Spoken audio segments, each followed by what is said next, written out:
Sala niya ako, my God. So much suffering for her. Baka hindi ko mabawi this life yung mga utang ko sa kanya eh. Tama na. Race. Basta lalapag yung airplane. At siya magpa-file lang sa akin, pero ako tatakbo. Okay? Tatakbo tayo, papakita natin tunay ang Diyos. This time, we're gonna win it. Gagastusin natin, wala. 500,000 lang, wala. Walang pera, wala kahit kaninong taipan, huwag kayo magbigay kahit piso. Hindi ko kailangan. Okay? Hindi tayo magpapa-under kahit kanino.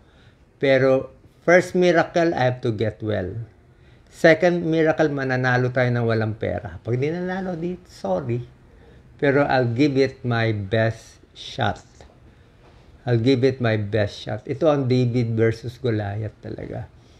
Yung 500,000 ko, bakit 500,000? Siyempre, kailangan magbayad ng airplane. Kailangan magbayad ng hotel. Diba? Yun naman minimum. Lalabanan natin yung mga bilyon. Lalabanan natin yung may mainstream. Lalabanan natin yung malakas sa mga surveys. Oh my God, the surveys. Kung alam nyo lang, tatahimik na lang ako. Quiet. Huwag mo na sabihin. Alam ko na lahat ng pautot at kalokohan. My God. My God. Quiet mo na. Relax. At the right time.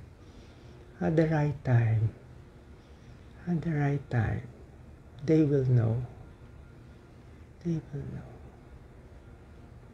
Mahirap.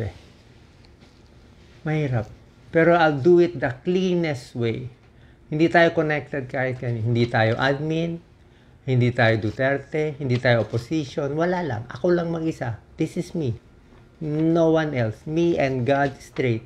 If they help me, thank you. Pag hindi, thank you. Wala akong utang, wala akong hinihingi.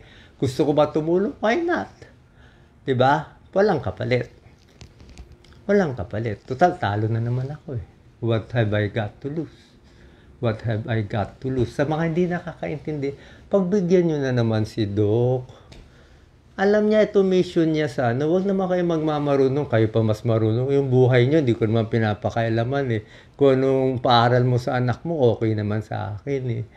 Feeling niya yun ang mission niya, tulungan kayo eh. Pagbigyan mo na. Gusto niya maging martyr eh. Pagbigyan na siya.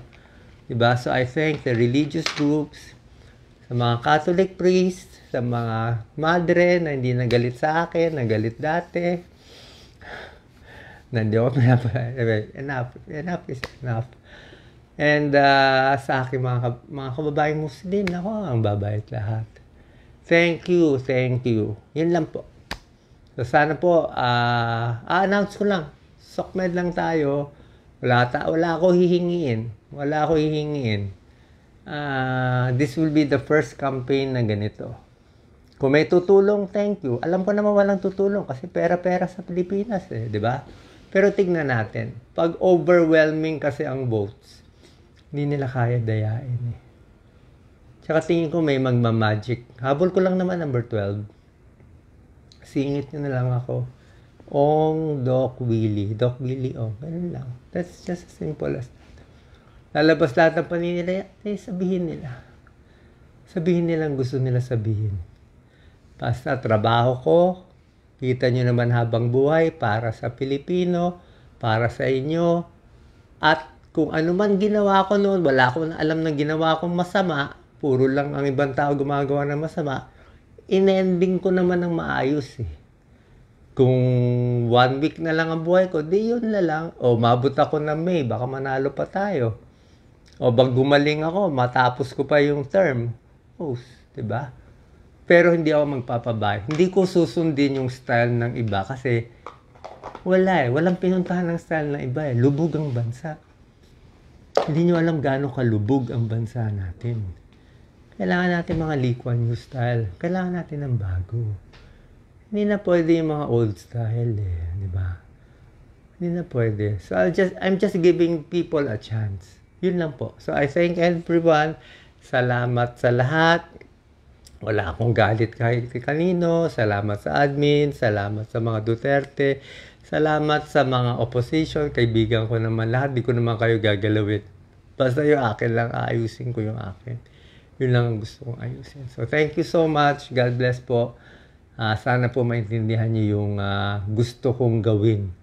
Bakit kailangan? Kasi hindi ako masaya. Kung mabubuhay lang ako para kumain sa hotel, wag na lang.